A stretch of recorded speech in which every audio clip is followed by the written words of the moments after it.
ሰላም እንዴት ናችሁ? የዮሜል ቲዩብ ተከታታዮች፣ ዛሬ ይሄን የመሰለ ቆንጆ የምታዩትን የዶሮ አርስቶ እንሰራለን። ወደ አሰራሩ እንሂድ። እዚህ ጋር አንድ ሙሉ ዶሮ አለችኝ። እሷን በደንብ አጥባለሁ መጀመሪያ በደንብ እና ሁሉንም ቦታ በደንብ ቆዳዋን ራሱ እየከፈትኩ በደንብ ነው ማጥበው። እስከዛ ለቻናሉ አዲስ የሆናችሁ ሰዎች ቻናሉን ሰብስክራይብ በማድረግ ቤተሰብ ሁኑ። ከዛ እዚህ ጋር አጥቤ አድርቂያታለሁ። እዚህ ጋር የማያስፈልጉ ነገሮች ለምሳሌ ክንፍ ላይ ያለ የሆነ አጥንቱ ከታች ላይ ያለውን የማያስፈልጉትን ነገሮች ቆራርጠን እንጥልና መጀመሪያ ላይ ነው ያረኩትኝ ጨው ነው። ጨው በደንብ ቆዳው ውስጥ እያደረኩኝ ነው ከላይ በደንብ መጀመሪያ።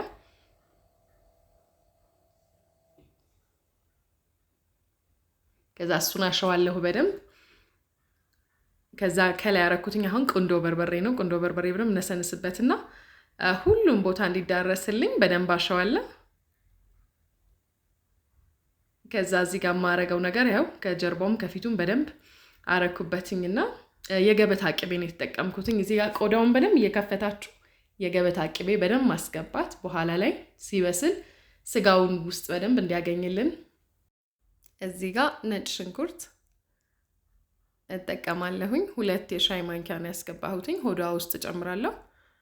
እዚህ ጋር ደግሞ ሎሚ የሰነጠቁት ሎሚ ያለኝ 1 ሙሉ ሎሚ፣ ሮዝመሪ።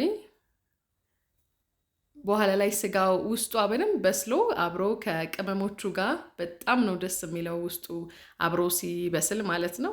ካላችሁ ነጭ ሽንኩርት ድፍኑን መጨመር ትችላላችሁ።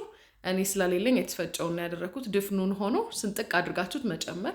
እዚህ ጋር ግርና እግሯ ውስጥ እስር አረጋታለሁ። ግርና እግሯን አያይዤ ለምን ውስጥ የጨመርነው ዕቃ እንዳይወጣ ማለት ነው። የጨመርናቸው ቅመሞቹ እንዳይወጡብን።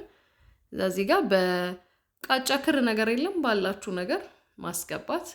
እዚህ ጋር አስተካክዬ አስቀምጣታለሁ።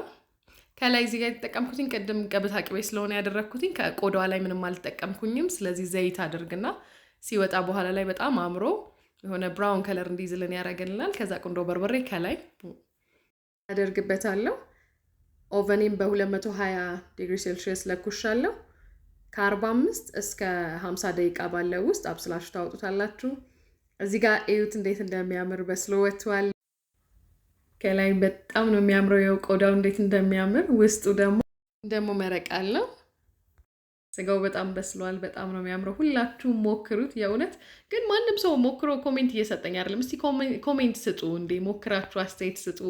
አመሰግናለሁ። በቀጣይ ቪዲዮ እስክንገናኝ ድረስ በጣም ነው የማመሰግነው ሁላችሁም ለምታደርጉልኝ ነገር። ቻው ባይ። ሰብስክራይብ ያላረጋችሁ ሰብስክራይብ እያረጋችሁ ቻናሉን አመሰግናለሁ።